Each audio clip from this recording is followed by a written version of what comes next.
मजलिस इत्तेहादुल मुस्लिमीन बिहार यानी AIMIM के मेरे अच्छे साथियों और अजीजों, मैं इस वक्त आपके सामने में एक अहम तरीन पैगाम और कुछ जरूरी हिदायत के लिए हाजिर हुआ हूं। AIMIM बिहार ने यह कलील अरसे में जो पूरे बिहार में अपनी सियासत का लोहा मनवा चुकी है और गांव कस्बे तक और पंचायत तक अपनी जड़ें मजबूत कर सकी है, ये दरअसल आप तमाम तर अजीजों की मेहनत और कुर्बानियों का समर है।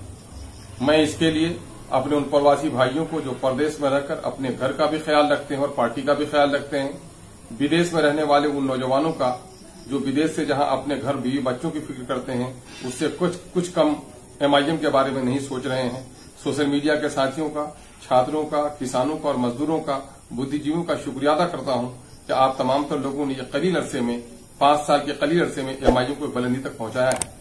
और जो बहुत सारी पार्टियां बिहार में हैं जो 10, 20, 25 साल से काम कर रही हैं, उसके मुकाबले में आपने अपनी पार्टियों को कई गुना ज्यादा बुलंदी तक पहुंचाया है, जिसका वाज़ेह सबूत यह है कि 2005 में जहां असेंबली में हमें उम्मीदवार नहीं मिल पा रहे थे और आज अल्हम्दुलिल्लाह पूरे बिहार में आज एक असेंबली में दर्जन दर्जन भर उम्मीदवार छन कर आ रहे हैं। दूसरी पार्टियों से रिजाइन करके लोग MIM को ज्वाइन कर रहे हैं।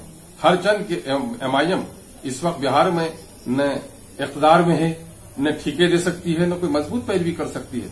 दरअसल आपका ये एतमाद MIM की बावसूल सियासत, अपने लीडर, अपने कायद जनाब बैरिस्टर असदुद्दीन अवैसी साहब की दयानतदाराना और मुखलिसाना कोशिशों का नतीजा है। हम कहीं से भी अपने कायद के उम्मीदों को ठेस नहीं पहुंचाना चाहते हैं और इस कारवां को बड़ी तवानाई के साथ आगे तक ले जाने का इरादा ही नहीं बल्कि कोशिश कर रहे हैं, जिसमें हम सब एक दूसरे के साथ हैं। लेकिन पिछले दिनों से कुछ एक बात देखने में आ रही है कि हमारे बहुत सारे अजीज हैं जो पार्टी की छोटे मोटे इख्तलाफात को बड़े बाजार में उसका तस्करा शुरू कर देते हैं।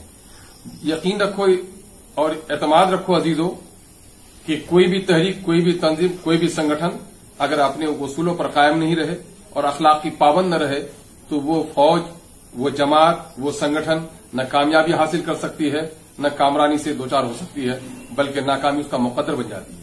इसलिए मैं आपसे गुजारिश करता हूं कि पंचायत लेवल पर कोई शिकवा हो तो प्रखंड तक हल कीजिए।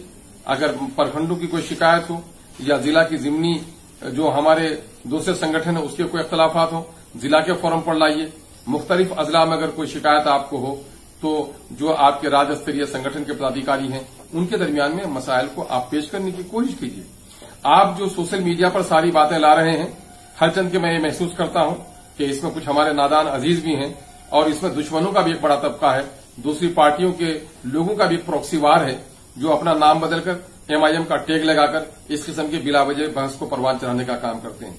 इसलिए मैं आप तमाम तरह अजीजों से जिनको वाकईतन MIM से रिश्ता है, जो लोग जनाब बैरिस्टर असदुद्दीन अवैसी साहब के पैगाम से मोहब्बत रखते हैं, जिनको अब तक बरसों ने जो सियासी पार्टियों ने जिनके साथ को ठगा है, जिस पर जुल्म किया है, उस जुल्म के खिलाफ जो लोग लड़ना चाहते हैं, ऐसे तमाम तर जाले नौजवानों को मैं कहना चाहता हूं कि आप उसूल अखलाक का ख्याल रखिए, अपने बड़ों का एहतराम, अपने छोटों से मोहब्बत, अपने बच्चों की तालीम, अपने मसाइल का हल, यही तो हमारा वो हरबा है जिसकी हम लड़ाई लड़ रहे हैं।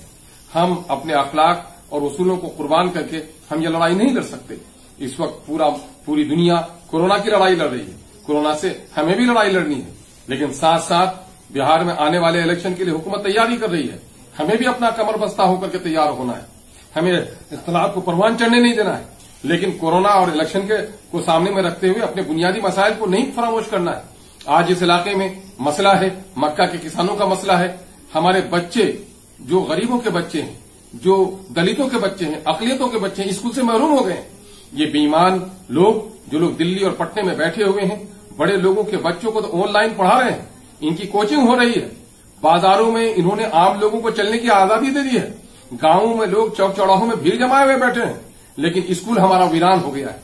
बिहार के वजीर आला को और वजीर तालीम को अगर हमारे बच्चों की तालीम की फिक्र होती तो वह हिदायत जारी कर देते कि 50% लोग अगर ऑफिसों में काम कर सकते हैं तो 50% बच्चे जहां क्लास 8वीं तक की पढ़ाई हुई मिडिल स्कूल में 2-2 क्लास के बच्चों को हफ्ते में एक दिन बुलाते, उन्हें टास्क देते, उन्हें लिखने पढ़ने की हिदायत कर देते ताकि वो उन बच्चों का रिश्ता स्कूल से जुड़ा रहता, कलम कापी किताबों से रिश्ता जुड़ा रहता।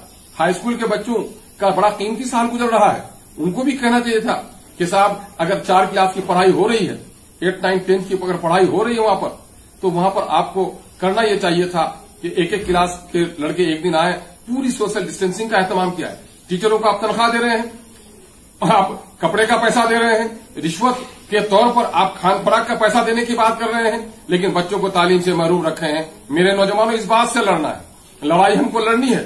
प्रवासी मजदूरों को यकीन दिलाया गया था कि मनरेगा से हम उसको रोजगार देंगे, लेकिन आज कोरोना के इस कहर के बावजूद भी सैकड़ों गाड़ियां लद लद कर हमारे मजदूर निकल कर यहां से पंजाब गए, यूपी के खेतों में काम करने के लिए गए, लेकिन बिहार की निकम्मी सरकार उनको रोजगार नहीं दे पाई। मुंगेरी लाल का सपना, सावन और भादों के बारिश के दरमियान में आपने यकीन दिलाया कि हम मनरेगा के तहत काम कराएंगे। आपने दफ्तरों के लोगों को ठगने की इजाजत दी है। कोई भी मजदूर कहीं मिट्टी का काम आज के दिन में नहीं कर सकता। वैसे भी आपके उसूल जवाबित कहते हैं कि 15 जून के बाद आपको मिट्टी का काम नहीं कराना है। किनको ठग रहे हैं माननीय मुख्यमंत्री जी? इसकी तरफ लोगों को जगाना है, बेदार करना है। नौजवानों, सीमांचल इस वक्त पूरे तौर पर बाढ़ के चपेट में है। नदियों में पुल नहीं बन सके, सड़कें नहीं बन पाई, सड़कें बनी हुई तो कट गई, पुल ध्वस्त हो गए, कश्तियां नहीं मिल पा रही हैं, लोग हमारे डूब कर मर रहे हैं, खेतियां दह रही हैं, बस्तियां कट रही हैं। लड़ना है नौजवानों, सोशल मीडिया के नौजवानों, तो इन मसाइल से हमें लड़ना है। ये बिलावजह की बहस में क्यों पड़ते हो? हमारी जिला स्तर पर भी और राज्य स्तर पर भी अनुशासन समिति हमारी गठित है। अनुशासन समिति तमाम तर मसाइल को तवज्जो के साथ देख रही है। आपका ये मामला नहीं है कि बिला वजह के बहस को आप परवान चलाने का काम करें। हमारे कुछ लोग हैं जो सोशल साइट में हमारे आला इक़्तिदार को, जनाब कायद, जनाब बैरिस्टर असदुद्दीन अवैसी साहब को मशवरा देने लगते हैं। जिले सतह के किसी भी कारकुन को या किसी भी पदाधिकारी को इस बात की इजाजत नहीं है कि अपने सदर को इस तरह खुलेआम आप सोशल साइट में मशवरा दें। अगर कोई बात कहनी हो तो पार्टी के फोरम में लाइए। जिला सतह की मीटिंग होती है, सूबाई सतह की मीटिंग होती है। कुछ बातें लिखनी हो तो आप कागज में लिख करके मेल कीजिए और आप हमें पेश कीजिए। इस बात पर तवज्जो दी जाएगी। लेकिन बाजारों में यह हंगामा पैदा करना कहीं से दानिशमंदी नहीं है। मेरे अक़लियत के भाइयों, दलित भाइयों, पिछड़े भाइयों, हम इस वक्त एमआईएम बिहार ही नहीं बल्कि एमआईएम पूरे भारत में आज इन नाइंसाफियों के खिलाफ लड़ रही है। उठो, इस वक्त करप्शन के खिलाफ उठो। इस वक्त बच्चों की तालीम का मसले का क्या हाल होगा उसके लिए उठो। सैलाब की तबाही और बर्बादी से अपने लोगों को बचाने के लिए उठो। ये हुकूमत जो कह रही है कि सैलाब से लड़ने के लिए हम तैयार हैं, कश्तियां आज तक ये नहीं दे पाए। जिनके घर कट गए उनकी कोई खबरगिरी करने वाला नहीं है। फ्लड फाइटिंग का काम हो रहा है तो पैसे ठगे जा रहे हैं। कहीं से भी जो कटाव रोधक कार्य है वो कहीं भी ईमानदारी के तौर पर नहीं किया जा रहा है। चाहे अमोर का इलाका हो, चाहे कटिहार का इलाका हो, चाहे पूर्णिया का इलाका हो, अररिया का हल्का हो, ये जो इलाका सैलाब का है, सुपौल का इलाका हो, है ना, ये दरभंगा के कुछ हिस्से हों, ये जो तमाम तर बाढ़ के चपेट में है आज, इसकी खबरगिरी करने वाला कोई नहीं है। और ये बेईमान लोग हैं जो नदियों में पानी ठेके के नाम पर बहा रहे हैं और ठगने का काम कर रहे हैं। इनके खिलाफ उठो, इस आवाज को उठाने का काम करो।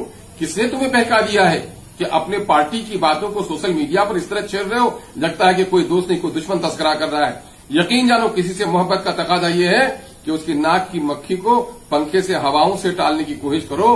पत्थर फेंक कर नाक की मक्खी नहीं भगाई जा सकती है, बल्कि नाक को तोड़ा जा सकता है। मैं समझता हूं कि जो नौजवान इस तरह की हरकत कर रहे हैं, वो नौजवान अगर हमारे अपने हैं तो हमारी इस गुजारिश को कबूल करेंगे। जो हमारे अपने नहीं हैं, दूसरी पार्टियों से प्रॉक्सी कर रहे हैं, ऐसे लोगों के लिए हमें कुछ भी कहने की जरूरत नहीं है। उनका अमल खुद ही उनको रास्ता दिखा देगा। मेरे अजीजों, बावसूल रहो। मेरे अजीजों, अपने अखलाक को उम्दा रखो। जो कौम अपने अखलाक को आला करती है, जो कौम वसूलों का पाबंद होती है, दुनिया में हुक्मरां होती है, गालिब होती है, कामयाब होती है। जो नस्ल अखलाक को और वसूलों को कुर्बान कर देती है, दुनिया में जलील